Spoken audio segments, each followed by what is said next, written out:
Suatu ketika wonten tiyang jaler tanglet dateng Kanjeng Nabi, mata sa'ah ya Rasulullah, kapan kiamat jeng Nabi? Kula cek dereng meliti sing takon ki wis kawin apa durung.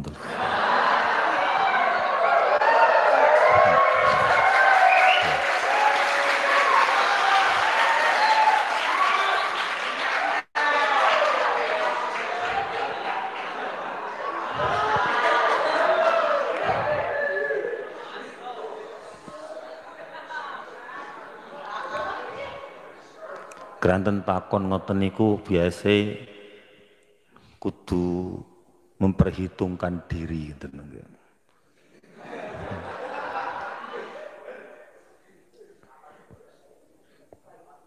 Durung kawin kok takon kapan mati ini ora jarah rapate umum. Mboten niku tapi yang kata yang kula maksudaken. Kemudian Nabi Muhammad sallallahu alaihi wasallam nangleti dateng rajul kala wau, wa ma'addatta laha. Kowe kok takon kiamat, apa sing mbok siapno? Wa ma'addatta laha. Apa sing mbok siapno? Apa krana wis tau kawin negara.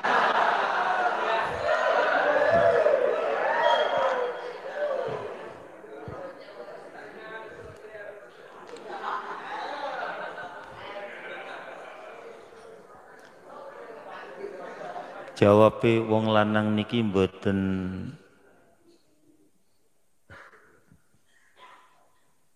matur wa ma'adatta laha. Jawabe wong lanang niki namung cekak aus hubbaka ya Rasulullah. Demen dateng panjenengan Gusti. Jadi dia tidak mengandalkan sholatnya, tidak mengandalkan puasanya, tidak mengandalkan derajatnya, juga tidak ngandelno bujune, tidak. Tapi yang dindelno paling piyambake hubbaka ya Rasulullah. Cinta panjenengan. Apakah kemudian cinta panjenengan, cinta Rasulullah itu meligi kurma bilisan mawon bahwa cinta pada Rasul? Enggak.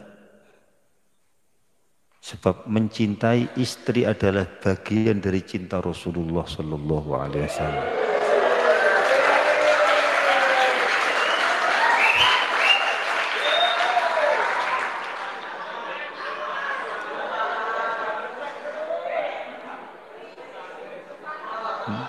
Mencintai sunnah Rasul, nopo kemauan sunnah itu adalah bagian dari cinta Rasulullah. Jadi cinta bukan hal yang kosong, cinta harus ada bukti yang telah menunjukkan dia cinta. Cinta yang hanya kosong adalah gombal belaka.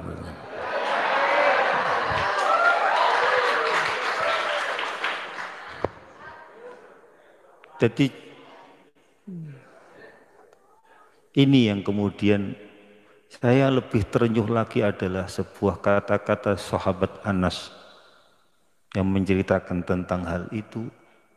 Inni uhibbu Rasulullah wa inni uhibbu Umar Abu Bakrin wa Aba Bakrin wa inni uhibbu Umar asa ayyakuna ayyajma'ani ma'ahum walau kuntu lam a'mal mislahum au kama qalu.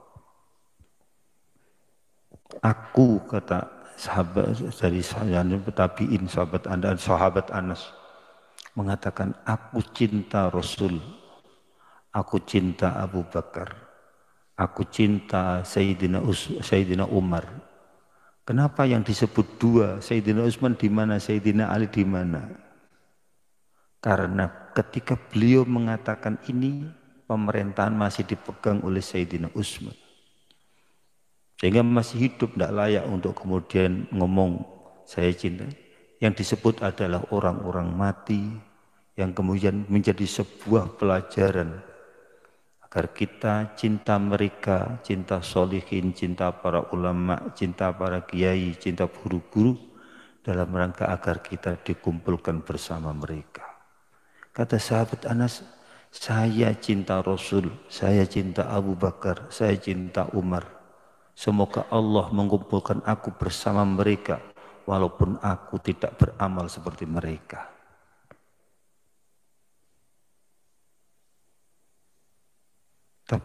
Ini yang kemudian napo kita pondok pesantren kemudian mengajari kita semua untuk kemudian mencintai para guru kita, mencintai masyayikh-masyayikh kita, bahkan mencintai orang yang tidak bertemu dengan kita. Bahkan kita dilem oleh Kanjeng Nabi. Siapa orang yang paling imat kuat dari kalian semua? Siapa yang paling kuat iman di antara kalian semua? Sahabat tidak berani menjawab, Allah wa Rasuluhu a'lam. Allah dan Rasulnya yang lebih tahu. Apa jawab Rasul? Man amana bihi walam yarani. Orang yang iman dengan aku tapi tidak pernah tahu tentang aku, tidak pernah melihat aku. Mugi-mugi perkumpulan ini, di pondok ini, perkumpulan yang model-model begini, menambah cinta kita terhadap Rasulullah Sallallahu Alaihi Wasallam, yang kemudian naik nambah cinta datang Allah Subhanahu wa taala. Sampun. Ini yang kemudian harus kita tanamkan, karena mencintai seseorang itu akan membuat pengaruh secara psikis, secara psikologi, membawa pengaruh orang pengen seperti orang itu. Pengen seperti orang itu. Maka dianjurkan untuk kemudian cinta datang Rasulullah, sebab napa kersane Rasulullah menjadi uswah, menjadi panutan. Laqad kana lakum fi Rasulillahi uswatun hasanah. Niku. Maka lari pondok ya ojo masang gambar-gambar sing ndak genah nang kamar. Gambari Michael Jackson, Madonna, ngoten iki. Ya akhirnya arek pondok ngombe akhirnya. Wong sing kabeh dipasang gambar Michael Jackson banyak.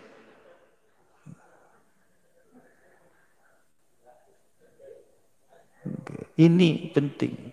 Sekarang mungkin tidak terpampang foto nih, tapi teng WA nih temen. Tambah repot. Maka penanaman malani jeri Allah faqsusil qasasa la'allahum yatafakkarun. Ceritakan tentang cerita apapun, tentang cerita-cerita orang yang baik, supaya mereka mau berpikir. Maka fungsi qasas adalah supaya kita na'tabiru wa natafakkaru amma waqa'a fihim, supaya kita mau berpikir, mau belajar dari apa yang terjadi pada mereka. Mereka itu adalah fungsi qasas. Tidak hanya untuk cerita. Cerita yang hanya cerita adalah sesuatu yang kosong. Cerita adalah merupakan pelajaran yang harus kita penuhi dengan sebuah ibrah, dengan sebuah keteladanan. Ini yang kemudian penting. Makanya Quran mengatakan faqsusil qasasa la'allahum yatafakkarun. Ceritakan Muhammad tentang beberapa cerita supaya mereka mau berpikir. Nek cerita kurma cerita hanya untuk lucu-lucuan, itu ya ndak ono bedane mbek kirun. Paham ya? Ya. Maka menurut kulo binjing panjenengan nek pengen dadi mubalek jangan lucune tok, teputono isine.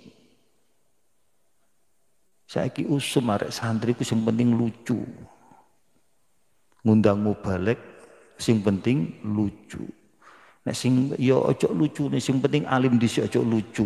Ngundang mubalek sing penting alim wonge wirai engko lucune yo ono niku baru. Ojo lucune dhisik. Kersane wonten barokah. Kersane wonten barokah. Niku. Tetes ini yang kemudian kula pengen menyampaikan pertama nggih punika bagaimana kemudian menumbuhkan hubbullah wa hubbur rasul. Hubbullah wa hubbur rasul datang kita kadang-kadang kita lengah karena di dalam pesantren moro-moro koyok lengah. Kayak lengah bahwa kita tidak perlu menanamkan sebuah ketakwaan karena bendino wis ngangge kelambi takwa sekolah. Seakan-akan kita ndak butuh ketakwaan gara-gara kita terlena dekat dengan masjid, dekat dengan yang lain. Padahal ketakwaan itu akan terukur kalau diukur ketika dia tidak ada dengan yang lain, dia sendiri.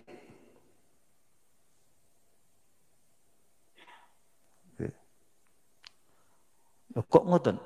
Bagaimana menumbuhkan perasaan dalam hati bahwa dia selalu dilihat oleh Allah, selalu diawasi oleh Allah, gerak-geriknya tanpa pengurus, tanpa keamanan, dia selalu diawasi oleh Allah, merasa diawasi oleh Allah dan pasti diawasi oleh Allah. Itu adalah kegiatan seorang yang mukmin. Kalau itu belum ada pada kita, tengkulo barang termasuk, ini ku dereng kita itu. Ma yakunu min najwa salasitin illa wa rabi'uhum wala khamsatin illa wa sadisuhum wala adna min dalika wala aktsara illa huwa ma'hum aina ma kanu summa yunabbihumullahu bima 'amilu yaumal qiyamah. Tidaklah orang dua berbisik kata Allah illa wa sadisuhum. Tidaklah orang bertiga berbisik kecuali Allah nomor 4. Tidaklah orang 5 berbisik bersekongkol. Kita songkol ya, ojo untuk sing weruh kanceh liyane. Awake tok sing weruh. Lah, kalau kemudian orang-orang begini ini bersekongkol dalam hal sing mboten sae, terus merasa tidak diawasi oleh Allah, ini yang namanya ketakwaannya tidak muncul.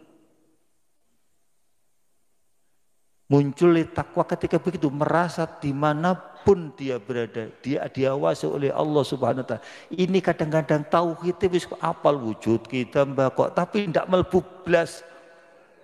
Akidatul awam tapi tidak melbu blas. Maca umul barohin korme oleh utek tok tapi orang muncul. Tidak merasa dia diawasi oleh Allah Subhanahu wa ta'ala.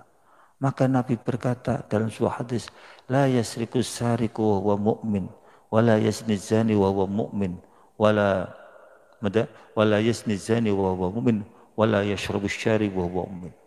Tidaklah orang akan mencuri. Tidak mungkin seorang santri mencuri tak koncone kalau dia iman.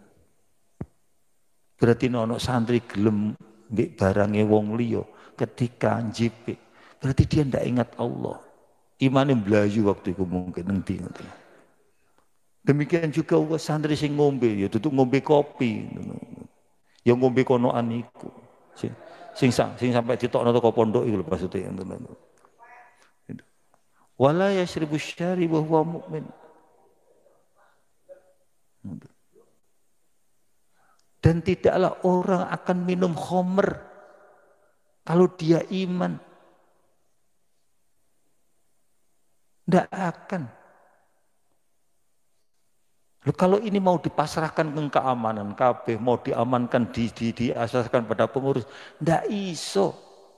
Wong jeng Nabi mau diaudai Allah, wa ma anta alaihim bihafid. Kamu Muhammad tidak bisa menjaga mereka 24 jam. Wa ma anta alaihim biwakil. Kamu bukan wakil saya Muhammad. Tidak iso. Keamanan butuh turu, pengurus butuh turu pisan. Untung pengurus daun sing dibuju ngono.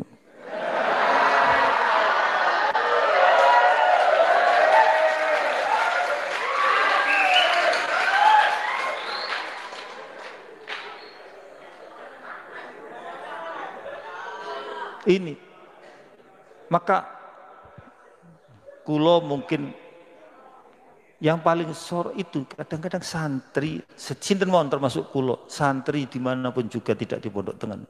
Kadang-kadang belajar ilmu agama, tapi kemudian tidak merasuk itu. Apal alfiyah, tapi ya apal alfiyah. Apal alfiyah iyo wedoan oke, repot loh.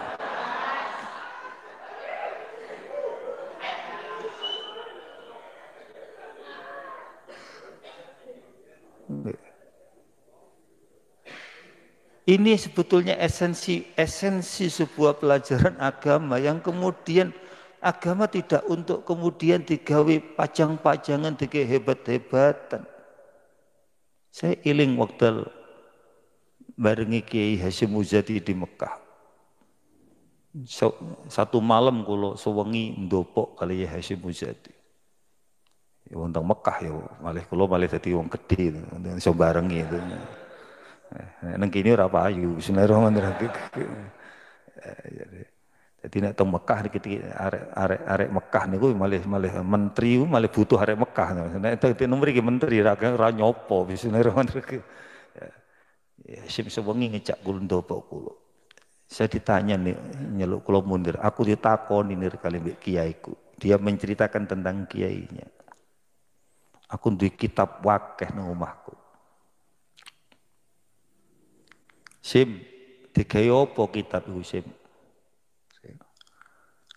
Nggih, ndak dijawab. Terus kiai ini jawab dhewe, Sim, nek kuwi duwe kitab iku digawe akeh-akehan, kuwi cek kalah. Loh, kalah kali sinten? Kalah mbek sing dodol kitab.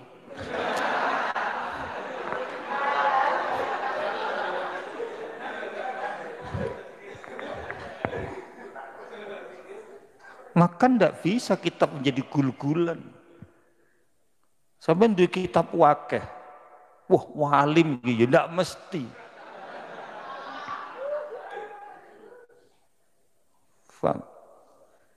Tapi kitab ini kalau kemudian tidak mendekatkan pada Allah Subhanahu wa taala, mboten ten gunane.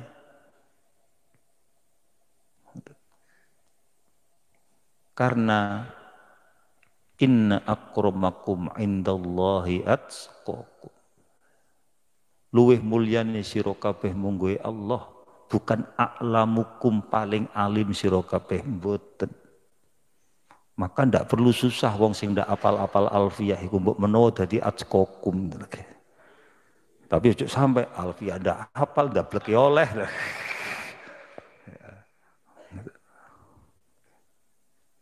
Inna akramakum indallahi atqakum.